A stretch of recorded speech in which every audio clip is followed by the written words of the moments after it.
ராமாயணம் பகுதி 95. ராமாயணத்தில் நேற்று 94வது பகுதியை பார்த்தோம். இன்று 95வது பகுதியை தொடர்ந்து பார்க்கலாமா? சீதை அனுமனிடம், மாருதியே, நீ எனக்கு செய்த உதவிக்கு நான் உனக்கு என்ன கைமாறு செய்யப் போகிறேன் என்று தெரியவில்லை. அன்று என் உயிரை மாய்த்து கொள்ளும் தருவாயில் இருந்த எனக்கு நீ கொண்டு வந்த கணையாழி என் உயிரை காப்பாற்றியது. இன்று நீ சொன்ன சுப செய்தி என் மனதை குளிர வைத்தது. இந்த 3 உலகத்தையும் உனக்கு காணிக்கையாக கொடுத்தாலும் நீ செய்த உதவிக்கு ஈடாகாது. ஏனென்றால் உலகங்கள் அழியக்கூடியது. உன்னை என் தலையில் வைத்து தொழுவதே சிறந்தது. மாருதியே, உனக்கு என்ன வரம் வேண்டும் என்று கேள், அவ்வரத்தை நான் உனக்கு தருவேன் என சீதை கூறினாள். அனுமன் சீதையிடம், அன்னையே, நான் திருமணமாகாத பிரம்மச்சாரி. எனக்கு வேண்டுவது உலகத்தில் இல்லை. தாங்கள் எனக்கு வரம் தருகிறேன் என்று கூறியுள்ளீர்கள். அன்னையே, தங்களை 10 மாதங்கள் கத்தியும் கோடாரியும் காட்டி தங்களை பயமுறுத்தி இந்த அரக்கிகளை நான் கொள்வேன். தாங்கள் இந்த வரத்தை எனக்கு அருள வேண்டும் என கேட்டான். இதை கேட்ட அரக்கியர்கள் அனைவரும் பயத்தில் சீதையை சரணடைந்தனர். சீதை அரக்கியர்களுக்கு அபயமளித்தார். பிறகு சீதை அனுமனிடம், மாருதியே, இந்த அரக்கியர்கள் எனக்கு தீங்கு செய்யவில்லை. நான் செய்த தவறினால் இந்த துன்பம் ஏற்பட்டது.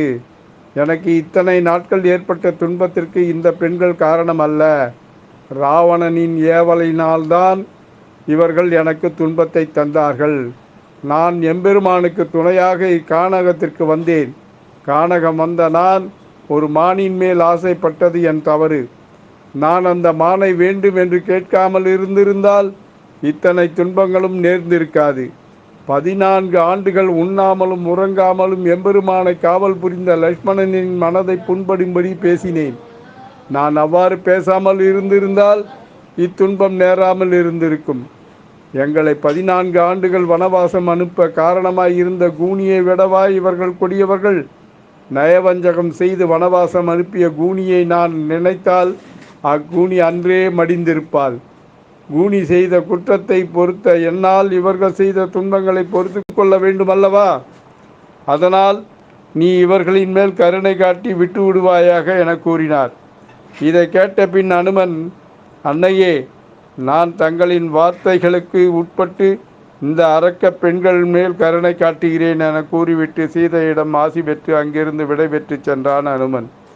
பிறகு அனுமன் ராமரிடம் வந்து, பெருமானே, தாங்கள் ராவணனை வதம் செய்த செய்தியை நான் அன்னை சீதையிடம் கூறினேன். அதை அவர் கேட்டு அளவற்ற மகிழ்ச்சி அடைந்தார் என கூறினான் அனுமன். அதன் பின் ராமர் விபீஷ்ணனை பார்த்து, தம்பி விபீஷ்ணா, பணிப்பெண்களிடம் சீதைக்கு தேவையான ஆடை ஆபரணங்களை கொடுத்து சீதையை அலங்கரித்து அழைத்து வரச் சொல் என கட்டளையிட்டார்.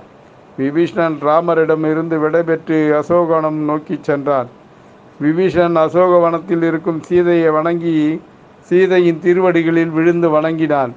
அப்பொழுது அருகில் இருந்த திரிசடை சீதையிடம், அம்மா சீதை, இவர்தான் என் தந்தை என அறிமுகம் செய்து வைத்தாள். விபீஷணன் சீதையிடம், தாயே, எம்பெருமான் ராமச்சந்திரமூர்த்தி தங்களை காண விரும்புகிறார். தேவர்களும் தங்களை தொழுவதற்காக எதிர்பார்த்து காத்து கொண்டிருக்கின்றனர். அதனால் ஸ்ரீராமர் தங்களுக்கு ஆடை ஆபரணங்கள் கொடுத்து அலங்கரித்து அழைத்து வரச் சொல்லி கட்டளையிட்டுள்ளார் என கூறினான். இதை கேட்ட சீதை விபீஷ்ணனிடம், அன்பனே, நான் ஆடை ஆபரணங்கள் இன்றி தவ கோலத்திலேயே வர விரும்புகிறேன். நான் இத்தனை நாட்கள் உண்ணாமலும் உறங்காமலும் தவம் செய்த கோலத்தை அவர்கள் காண வேண்டாமா? அதனால் நான் தவ கோலத்திலேயே வருகிறேன் என கூறினாள். விபீஷணன், அன்னையே, இது எம்பெருமான் ஸ்ரீராமனின் கட்டளை. இதை எவ்வாறு மீறுவது என கேட்டான். பிறகு சீதை, இது எம்பெருமானின் கட்டளை என்பதால் சரி என சம்மதித்தாள். அதன் பின் விபீஷணன் சீதையை அலங்கரித்து வரச் சொல்லி தேவ மாதர்களுக்கு கட்டளையிட்டு அங்கிருந்து சென்றான். பிறகு தேவ மாதர்களான ரம்பை, ஊர்வசி, மேனகை முதலிய தேவ மாதர்கள் சீதையை நறுமண நீரால் குளிர்வித்து நறுமண தைலங்கள் பூசி ஆடை ஆபரணங்களால் அழகாய் அலங்கரித்தனர். அதன்பின் சீதையை பல்லக்கில் ஏற்றி ராமர் முன் கொண்டு வந்து நிறுத்தினர். சீதையை பார்க்க தேவர்களும் முனிவர்களும் அங்கு வந்து கூடினர். வானர வீரர்கள் சீதையை பார்த்து பணிந்து நின்றனர். சீதை ராமரை பார்த்து தரிசித்தாள். சீதை பல்லக்கில் இருந்து இறங்கி ராமரை வணங்கி கண்களில் கண்ணீர் தழும்ப அவரின் திருவடியில் விழுந்து வணங்கினாள். ஸ்ரீராமரும் சீதையை கருணை கொண்டு அன்பாக நோக்கினார். ஆனால் சீதையை நோக்கிய மறு நிமிடத்தில் ராமரின் முகத்தில் கருணையும் தென்படவில்லை, அன்பும் தென்படவில்லை.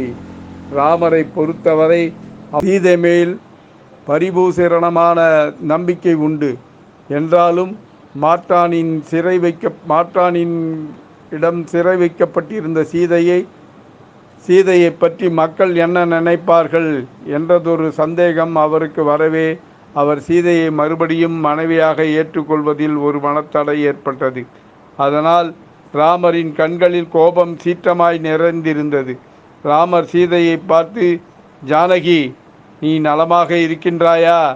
நான் உன்னை அரக்கர்களின் சிறையில் இருந்து மீட்கவே இவ்வளவு பெரிய யுத்தத்தை செய்தேன். உன்னை மீட்பதற்காக நான் கடலில் அணை கட்டினேன். ரகுகுலத்தில் பிறந்த நான் என் மனைவியை அரக்கர்கள் கவர்ந்து சென்றார்கள் என்னும் பழியை தீர்க்கும் பொருட்டே இத்தகைய மிகப்பெரிய யுத்தத்தை வெற்றிகரமாக முடித்தேன். ஜானகி, நீ ராவணனின் சிறையில் நெடுநாள் இருந்திருக்கிறாய். உனக்கு அங்கு நல்ல உணவுகள் கிடைத்திருக்கும். அரக்கியர்களுடன் சேர்ந்து மாமிசம் உண்டாயா?